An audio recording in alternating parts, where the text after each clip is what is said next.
आपने 75 साल इंतजार किया। आपने 75 साल में कई ऐसे असेंबली और पार्लियामेंट के इलेक्शन में आपने अपने वोट का इस्तेमाल किया। कभी आपको सब्ज बाग दिखाया गया, कभी आपसे झूठे वादे किए गए, कभी आपसे वादा किया गया था कि तुम्हारी मस्जिदों की हिफाजत की जाएगी, कभी आपसे वादा किया गया कि नौजवानों को बचाया जाएगा, कभी आपसे वादा किया गया कि तुम्हारी मां और बहनों की इज्जतों की हम हिफाजत करेंगे। हर इस पैमाने पर आप खुद फैसला कर लो कि जिसको आपने वोट दिया, जिसको आपने अपना मसीहा माना, जिसको आपने अपना नेता बनाया, मुख्यमंत्री बनाया, सांसद बनाया, वो कहां तक इन वादों पर उतरा।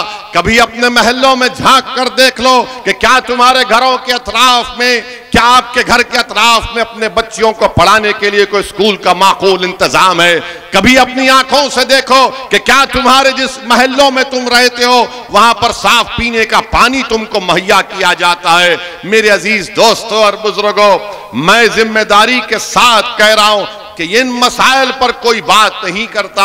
हां, जब मजलिस आकर उत्तर प्रदेश में इस बात का मुतालबा करती है कि मुसलमानों की लीडरशिप को बनाएंगे, तो तमाम पार्टीज मुत्तहिद हो जाती हैं, चाहे बीजेपी हो, समाजवादी हो, बीएसपी हो, कांग्रेस हो, और फिर हमारे ही सफों में ऐसे डरपोक लोग जो छुप कर बैठे हैं, जो अपना ईमान का सौदा कर चुके, जो बेजमीर हो चुके हैं, वो कहते हैं कि नहीं, ओवैसी जो बात कर रहा है वो टेंशन की बात कर रहा है।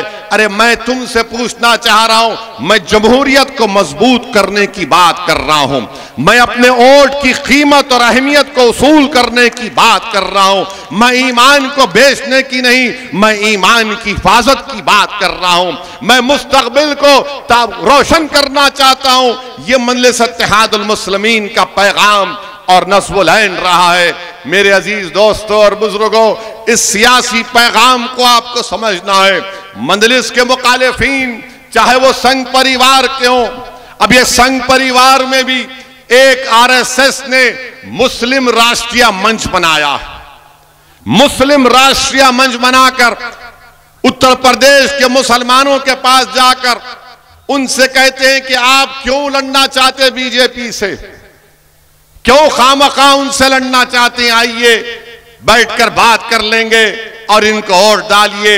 मैं उन लोगों से पूछना चाहता हूं आरएसएस से कि बताओ तुम्हारा जो ओथ है, जो आरएसएस के लोग जो कसम खाते हैं वो क्या है, बताओ, क्या वो संविधान के मुताबिक है? मैं जानता हूं तुम्हारा ओथ क्या है, तुम बताओ उसको। तुम इस मुल्क को एक हिंदू राष्ट्र बनाना चाहते हो, तुम इस मुल्क को एक मजहब का मुल्क बनाना चाहते हो, और आज आरएसएस के लोग जाकर इस तरह की बातें अवाम के दरमियान में करती हैं। बताओ आरएसएस वालों, क्या यह बात सच नहीं है कि गोलवालकर ने नहीं कहा था कि हमारा जो तिरंगा है वो 3 रंग का है, वह शुभ है? क्या नहीं कहा था अपनी ऑर्गेनाइजर मैगजीन में? क्या आरएसएस ने नहीं कहा था कि अंबेडकर के बनावे संविधान को हम नहीं मानते, मनुस्मृति को मानते हैं? ये डॉक्यूमेंटेशन है। क्या गोलवालकर की किताब वी द पीपल डिफाइंड में नहीं लिखा गया कि मुसलमानों पर, ईसाइयों पर, कम्युनिस्टों पर भरोसा नहीं किया जा सकता? आज हिंदुत्व की बात कर रहे, हिंदुत्व का डेफिनेशन कहां से आया बताओ?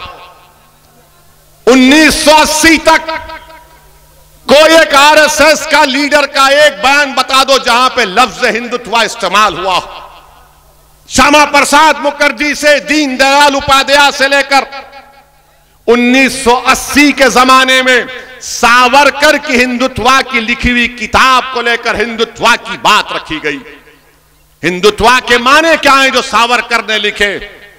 सावरकर ने अपनी किताब में लिखा कि हिंदुत्व के माने ही है कि वो शख्स, और मुसलमानों के बारे में सावरकर ने क्या कहा कि मुसलमान भारत को मदरलैंड और होली लैंड नहीं मानते, इसीलिए ये इनका मुल्क नहीं है।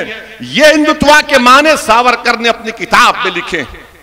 और ये लोग बात करते हैं कि सुप्रीम कोर्ट के चीफ जस्टिस जे.एस. वर्मा ने यह बात कही। Justice JS. वर्मा ने सावरकर की किताब का हवाला नहीं दिया, मैं दे रहा हूं, पूछो इस पर इनकार कर सकते क्या तुम? मेरे अजीज दोस्तों और बुजुर्गों, ये बात हम सामने रखते हैं तो हम पर तनकीद शुरू हो जाती है, हम पर इल्जामात की बौछार शुरू हो जाती है। मैं हिंदुस्तान के, भारत के नेशनलिज्म को मानता हूं। वो भारत के नेशनलिज्म में तमाम लोग शामिल हैं, जिसको अंग्रेजी का वर्ड है वो इंक्लूसिव है, इंक्लूसिव है। ये नेशनलिज्म होना चाहिए। बल्कि मुझे याद आ रहा है कि मोहम्मद अली जौहर रहमतुल्लाह अलैह से जब पूछा गया, बरतानिया में अंग्रेजी में पूछा गया कि मोहम्मद अली जौहर तुम नेशनलिस्ट हो क्या, तो मोहम्मद अली जौहर ने कहा था कि मैं नेशनलिस्ट नहीं हूं, मैं सुपर नेशनलिस्ट हूं। हम मुसलमान सुपर नेशनलिस्ट हैं, मगर हम इंडियन नेशनलिज्म को मानते हैं। क्या कहा था नरेंद्र मोदी ने? हिंदू नेशनलिज्म की बात इंटरव्यू में नरेंद्र मोदी ने कही थी 2014 में। आपने नेशनलिज्म को भी तोड़ दिया।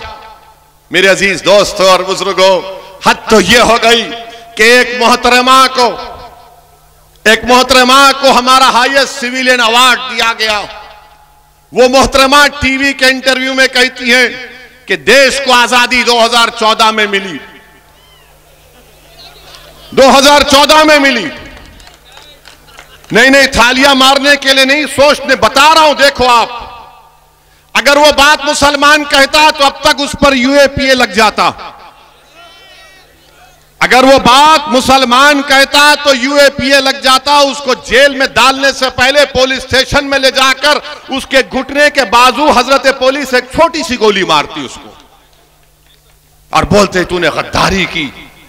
मगर वो रानी है, आप महाराजा हैं, कोई कुछ नहीं करता। वो क्वीन है और आप किंग हैं, आप कुछ नहीं करते। क्यों नहीं करते? अगर हमारे मुंह से अगर गलती से भी निकल जाता, किसी ने इंडिया पाकिस्तान के मैच में कुछ लिख दिया गलती से, तो बाबा ने कहा गद्दारी का इल्जाम लगा के जेल में भिजा दिया जाएगा। बोलो बाबा। मैं उत्तर प्रदेश के मुख्यमंत्री से पूछ रहा हूं, मैं देश के प्रधानमंत्री नरेंद्र मोदी से पूछ रहा हूं, क्या देश 47 में आजाद हुआ या 2014 में आजाद हुआ? बताओ। और अगर यह गलत है तो क्या देश के प्रधानमंत्री और उत्तर प्रदेश के मुख्यमंत्री गद्दारी का इल्जाम लगाएंगे सेडेशन का? क्या सेडेशन सिर्फ मुसलमानों के लिए? क्या सेडेशन सिर्फ नौजवान तालिब इल्म और तुलबा के लिए? क्या सेडेशन किसके लिए फिर? और फिर इससे बढ़कर बात यह कि यह संविधान के खिलाफ है। कैसे खिलाफ है? भारत के संविधान में एक फंडामेंटल राइट्स है, हुकूक है और एक ड्यूटीज है। नरेंद्र मोदी बार बार बोलते हैं ड्यूटीज, अपना ड्यूटी निभाओ। नरेंद्र मोदी जी, पार्लियामेंट में बल्कि संविधान में लिखा है कि इस बात को हमको तालीम दी जा रही है संविधान के जरिए कि हर भारत के रहने वाले के लिए, नागरिक के लिए जरूरी है कि वो मुजाहिदीन आजादी की इज्जत करें। डायरेक्टिव प्रिंसिपल्स में लिखा गया। बताओ तुम क्यों खामोश हो? खाली एक बयान आ गया बीजेपी से कि इस बयान से हम नहीं मानते। नहीं मानते तो फिर हम जब बोलते हैं तो हम पर मुकदमा क्यों? हमको भी कहो कि तुम्हारी बात को नहीं मानते, मगर तुम जो चाहे मन गढ़क बातें अनाप शनाप बकते रहोगे। अगर हम इजहार ख्याल करेंगे, हमारी राय तुमसे मुख्तलिफ होगी, तुमको पसंद नहीं आएगी तो जेल मेरा मुकद्दर या गोली मेरा मुकद्दर बना दिया जाता है। यह कौन सा इंसाफ है? इस पर कोई बात नहीं होगी।